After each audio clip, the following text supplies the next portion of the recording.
جعل شهر شعبان مغفرة للمؤمنين والحمد لله الذي جعل شهر رمضان شهر صيام للمؤمنين والحمد لله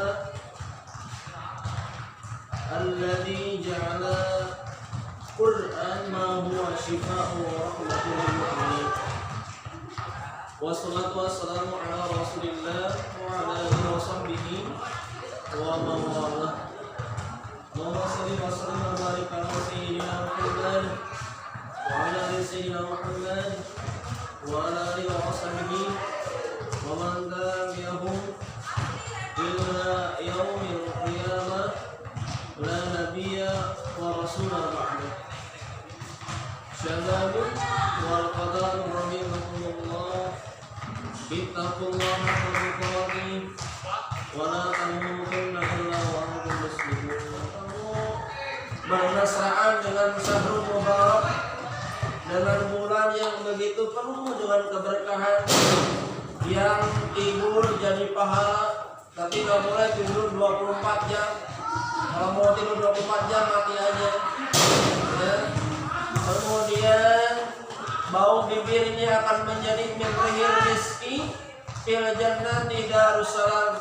Bau mulutnya akan menjadi minyak sengit, minyak misik kasuri. Ini luar biasa. Yang sunnah jadi wajib, yang wajib dilipat gandakan, itu syahrul mubarak.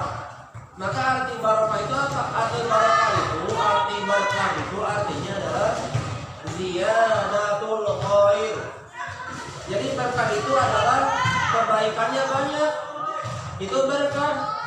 Yang namanya berkah itu kebaikannya banyak. Tadi keutamaan dalil tentang buka puasa.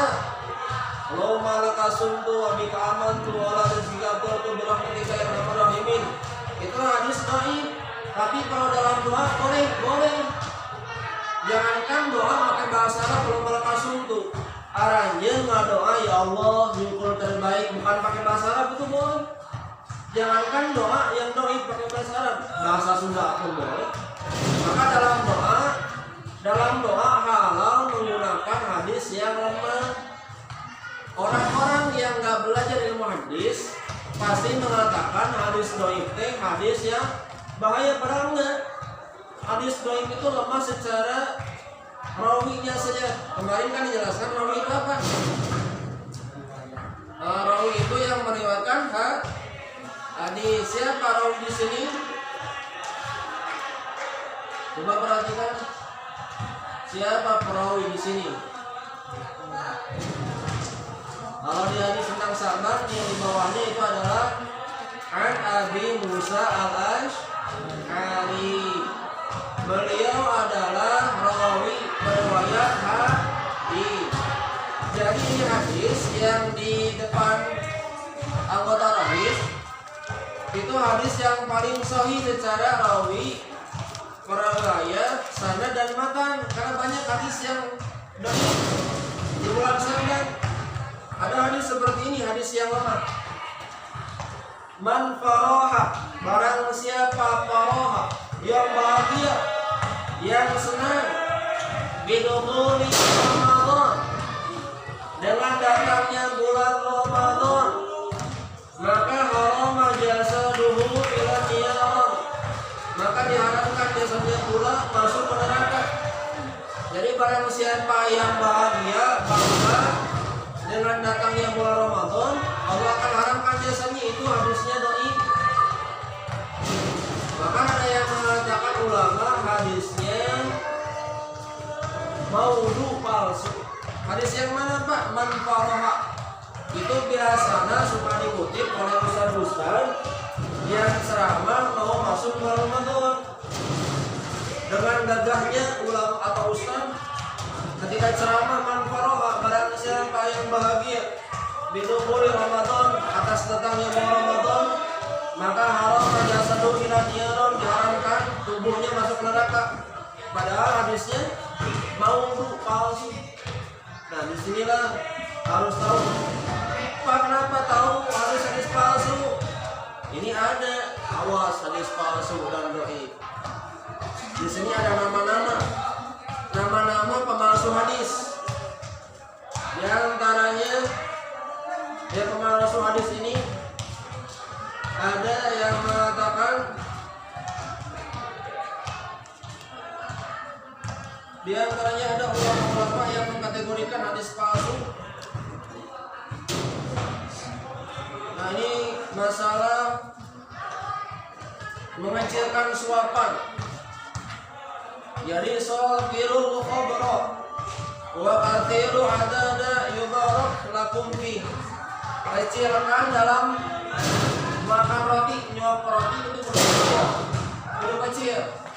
Dia akan bertanya-tanya jumlahnya. Karena yang demikian itu berkah itu hadis palsu. Ya, ini periwayatnya banyak sekali, di antaranya kalau pemalsu hadis itu ada namanya Abu Bakar bin Abdullah, bukan Abu Bakar As-Siddiq, tapi Abu Bakar bin Abdullah, seorang pemalsu hadis, termasuk itu Abi Ishaq Al-Aslami, itu pemalsu hadis, ya, pemalsu hadis. Kesawiusnya kajian akhir saya nama, karena memang keterbatasan ini jadi, dan di bawah juga lumayan, suaranya. Nah, tuliskan sanadnya. Bapak sengaja di sini dikosongkan itu untuk belajar ilmu sanad. Nah, ini untuk belajar ilmu sanad, ya. Dari mana ke mana sih tingkatan sanad itu ada 5. Sahabat, murid sahabat disebut dengan tabi'in. Ada murid tabi'in disebut dengan atba'ut tabi'in. Ada murid atba'ut tabi'in disebut atba'ut tabi'in. Turun ke bawahnya atba'ut tabi'in. Jadi nggak ada tabi'at, yang ada kita curahkan salam kepada Nabi Muhammad, keluarganya, sahabatnya, tabi'in, atba'ut tabi'in, wa atba'ut tabi'in. Jadi nggak ada tabi'at, nggak ada. Ya, jadi yang ada itu tabi'in, atba'ut tabi'in atau tabi'ut tabi'in. Itu murid sahabat, murid tabi'in. Siapa saja sih hadis yang di depan anak-anak semua ini kan sahabatnya Abu Musa. Namun dari Abu Musa saja itu nggak ada yang menyalurkan ke murid sahabat, maka hadisnya disebut hadis mursal. Tulis hadis mursal. Apa sih hadis mursal? Hadis mursal adalah hadis yang tidak sampai kepada Nabi Muhammad. Ya. Bapak bilang hadis mursal adalah hadis yang tidak sampai kepada Nabi Muhammad dari sanad dimulainya hadis itu keluar. Jadi hadis mursal adalah hadis yang tidak sampai dari Muhammad, daripada Muhammad, dari mulai hadis itu keluar. Jadi nggak gacor. Lalu mungkin misalkan ya hadis biasa jadi sahih gini. Ini contoh bapak menerima hadis dari Rasul. Sami'tu anin Nabi sallallahu alaihi wasallam. Kenapa Pak anin Nabi? Ya anin Nabi yang anin Nabi, karena an itu harus pujar. Kalau harus pujar maka sesudahnya harus jadi i, jadi kasrah, jadi khafad. Anin Nabi sallallahu alaihi wasallam. Saya mendengar dari Rasul, ku bapak disampaikan di Bapak mendengar. Bapak nyebutkan di sami'tu an Pak Bobi Firmansyah. Ku Bapak disampaikan di Kang Nendi. Itu kalau runtut sampai Kang Muslim 5 sanad, 5 rawi. Kumpulan rawi 5 itu disebut sanad. Jadi sanad itu kumpulan beriwayat kumpulan rawi. Kalau satu Abu Musa itu rawi saja. Ini bekalian ilmu untuk nanti kalau kuliah agama. Jadi rawi itu satu, Abu Musa Al-Asy'ari. Kalau kumpulan rawi disebut sanad. Sanad itu berarti mata rantai atau kumpulan periwayat itu disebut dengan sanad. Nah, kalau tadi kata Bapak apa? Bapak mendengar ke Rasul, didengar sama Bapak, didengar sama Kang Deni, disampaikan lagi ke Muslim, disampaikan lagi ke AWB. Itu kan 5 generasi. Maka itu hadis jadi sahih. Kalau misalkan dari Rasul, kabapan ke kagak so kakang Muslim, 3 yang lewat bapak kalau ini, maka itu hadis mursal. Hadis yang terputus ataupun yang tidak nyambung dengan Rasulullah, itu hadis mursal. Terus tadi sedikit. Jadi ini ilmu belum tentu di pengajian masing-masing di lembur ada, ya. Jadi saling melengkapi. Di lembur misalkan ngaji kita kuning bagus, fikih bagus, di sini dilengkapi sama ilmu hadisnya. Gratis, nggak ada pembayaran apapun. Ya. Kalau les itu pasti bayar. Kalau belajar di ponpes pasti bayar. Nah ini sedikit ilmu dari bapak, murni tidak ada pungutan apapun, ya. Jadi tidak ada pungutan apapun dan sensitif. Kalau ilmu agama ada bayaran saat negara Islam hancur sehingga beliau mau mendirikan kembali negara Islam. Nah sebetulnya gini ya, janji Allah negara Islam. Jadi wa'adallahu alladziina aamanu minkum wa 'amilus shalihati la yastakhlifannahum fil ardi kama yastakhlafannahum fil ard. Sungguh akan kami menangkan, kata Allah surat An-Nur surat 24 ayat 55. Itu janji Allah negara Islam akan ada. Mau dihalangi sama Banser, mau dihalangi sama Kristen, mau dihalangi sama Yahudi, kalau Allah waktunya jadi. Ya idza arada syai'an ayyakula lahu kun fayakun. Nisfu itu artinya minggu kemarin atau Jumat kemarin disampaikan artinya pertengahan. Nisfu itu artinya pertengahan. Sya'ban artinya cabang. Kenapa disebutkan cabang? Karena orang Arab pas bulan Syaban bercabang-cabang. Kenapa Pak bercabang-cabang? Ternyata di bulan Rajab dibombardir. Apa istilahnya pindah? Di bulan Rajab tidak bertemu dengan peperangan. Karena bulan Rajab haram adanya perang. Beres Rajab, bulan Syaban diperangi lagi. Pas diperangi lagi, orang Arab berpecah-pecah, cabang-cabang, maka disebut Sya'ban. Itu sejarahnya kenapa Sya'ban itu artinya cabang. Kemudian Syekh Abdul Qadir Jailani dalam kitabnya Al-Bunyah atau dalam kitab fikih tasawuf mengatakan Sya'ban itu 5 huruf. Sya'ban, Sya'ban, sin besar, sya, ain, ba, alif, dan nun. Maka luar biasanya Syekh Abdul Qadir mengatakan Sya'ban itu punya arti 5. Pertama sin, sya, syarab. Syarab itu dari kata syarifah, mulia. Maka perempuan Habib itu disebutnya syarifah. Maka Sya'ban yang pertama sin besar artinya syarab, kemuliaan. Dipasang, dihafalkan. Sya'ban, sya, ain, ba, nun. Ba, alif, nun. 5 huruf. Sya, ain, ba, alif, nun. Yang pertama dulu sya.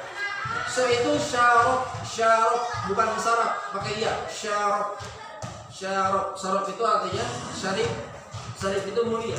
Maka perempuan yang habibah atau perempuan yang habib itu sebenarnya bukan habib, tapi syarifah. Di sini ada nggak syarifah? Nggak ada secara nasab. Tapi kalau perempuan di sini solehan, menjaga kemaluan, insya Allah syarifah. Ya, amin. Itu salah. Yang kedua, sya'ain. Ain itu artinya ulu. Oh itu artinya apa? Tinggi. Maka Sya'ban punya arti sudah mulia, tinggi lagi. Terus mulia syarab, sya'nya. Yang kedua ain itu ulu itu artinya tinggi. Maka bulan Sya'ban tinggi daripada bulan-bulan yang lain. Itu kata Syekh Abdul Qadir Jailani. Yang ketiga huruf apa?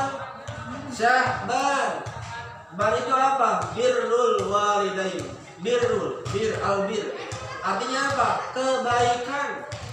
Jadi sahabat itu baru 3 huruf apa maknanya, ilmu makna nih. Sa-nya syaraf, ya ainnya umum tinggi, ba-nya bir kebaikan. Jadi surat 3 punya luar biasa tuh arti sahabat, mulia, tinggi, baik. Bulan Sya'ban baru 3 huruf. Yang keempat apa? Sya-ba alif. Jadi nulisnya itu sya alif ba dipanjangkan ke luhur karena ada alif. Sya-ba nun terakhir. Ba itu ada alif. Alif itu artinya apa? Alif itu artinya ulfa. Ulfa itu dari kata latofa yulatibu. Ya. Jadi artinya lembut nih. Ya. Tidak ada amalan khusus di bulan Sya'ban, tidak ada amalan khusus. Jadi yang mau zikir maka zikir, yang mau baca Quran maka baca Quran. Jadi tidak ada amalan khusus, amalan tertentu. Ya. Tapi di akhir Sya'ban yang jelas dalam Quran tadi disampaikan mau bergaduh sama hutang. Hutangnya bukan hutang uang, tapi hutang kodok saum. Enggalan saminggonan nih laki-laki yang dulunya sakit kacan kodok enggak cepetan.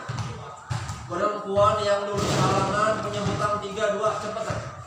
Karena menjelang kita bertemu dengan Allah. Pak, kalau kelewat 1 tahun gimana? Kalau kelewat 1 tahun nanti kodoknya harus bayar fidyah. Fidyah itu makanan 1 piring setiap kali buka kepada orang fakir. Harus dicari dulu fakir. Pak, nyari fakir hese gampang, banyak di jalan fakir. Siapa fakir? Fakir itu pekerjaan gak punya, dia sarapan ungkus yang minus setiap sama itu fakir. Kalau miskin itu gaji sebulan kan 1 juta. Yang sebulanan gak cukup itu miskin. Jadi miskin itu kebutuhan sebulan gak cukup itu kita miskin. Jangan ulah ngambek lamun kita dapat zakat fitrah, telusuri kehidupan kita. Cik si mama sebulan cukup itu. Yang kuota, yang bayar SPP. Kalau nggak cukup kita masih miskin. Karena pengertian miskin itu adalah kebutuhan 1 bulan tidak cukup untuk memenuhi kebutuhannya. Itu miskin, ingat. Jadi kalau kita kasih kepastian zakat fitrah di masjid, ada orang yang mampu, paling melak cantik, orang yang belum itu bisa zakat fitrah tidak mau. Telusuri kehidupan kita. Kalau kehidupan kita masih banyak kekurangan, ya motor kegaduh, HP cilik-cilik, ya kemudian sebulan kecepat, tahu deui, tempe deui, nah kita kategori miskin. Ulah ngambek disebut miskin. Dan memang itu ulah hoyong benar, tapi karena segala cara, yang penting kita bersyukur. Laki mana sih turunnya itu dari Abu Musa al-Asy'ari? Ini turunnya ya, kita sampaikan dulu. Abu Musa al-Asy'ari tulis di sana dan sudah ada kan di sini. Abu Rahman bin Arzam, kasih panah ke Abu Rahman bin Arzam.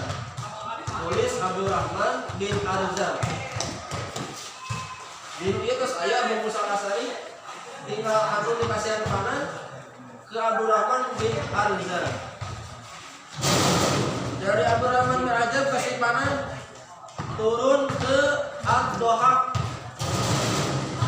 Dari Abu Rahman bin Arzam turun ke Ad-Dohak. Ad-Dohak, ya, turun ke Ad-Dohak. Dari Ad-Dohak turun ke Zubair bin Sulaim. Dari Ad-Dohak dikasih panah kembali turun ke Zubair bin Sulaim. Zubair bin Sulaim.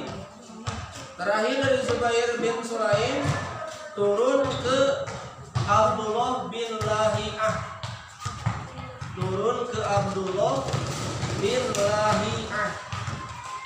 Nah itulah sana, ya, itulah sana.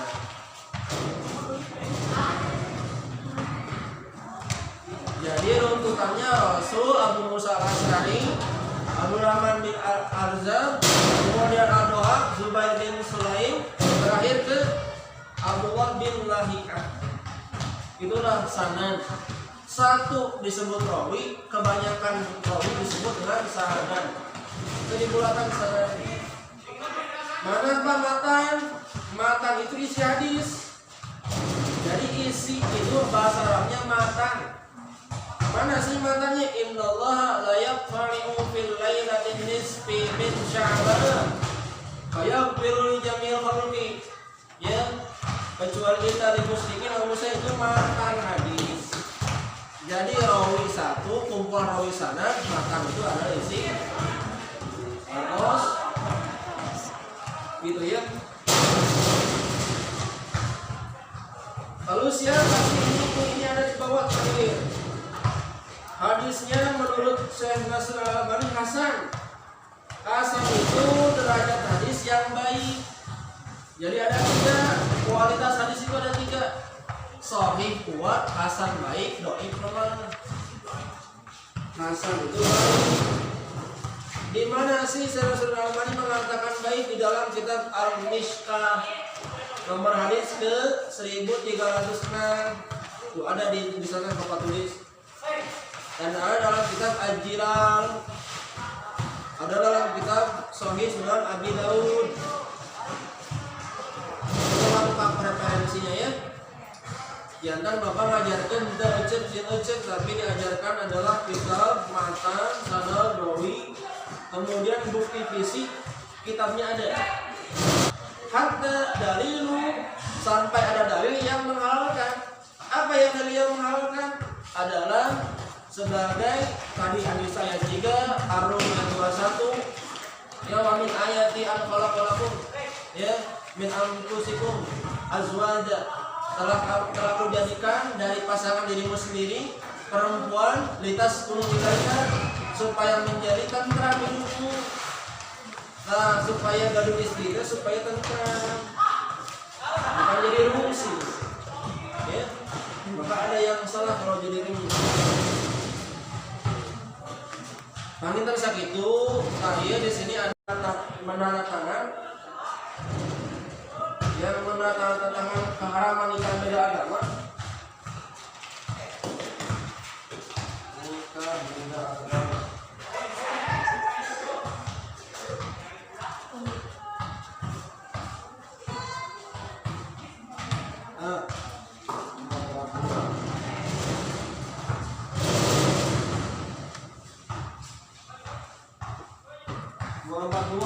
Perkawinan beda agama mutlak ketahui menimbang, mengukur, memperhatikan hukumnya haram. Ini dalil-dalilnya. Siapa yang menandatangan? Kiai Haji Ma'ruf Amin. Beliau masih menjadi ketua di MUI dulu 2005. Sekarang BPJS dulu haram jadi halal. Ketika sudah jadi wapres, Kiai Ma'ruf itu ulama besar, ahli dalam bidang ekonomi syariah. Beliau itu gelarnya HC. HC itu gelar profesor yang tidak jalur kuliah tapi jalur pesantren. Ini beliau menyatakan haram nikah beda agama ditentukan 28 Juli 2005. Nah, kemudian BPJS kata beliau waktu belum jadi wapres, BPJS haram. Sekarang BPJS gimana? Halal. Itulah bedanya. Ketika sudah dekat dengan kekuasaan, dengan yang jauh dengan kekuasaan. Ulama kalau jauh dengan kekuasaan, soleh. Tapi kalau ulama dekat dengan kekuasaan, ya seperti itu. Ini di majelis ulama nyata-nyata betul. Kemasrakan KMC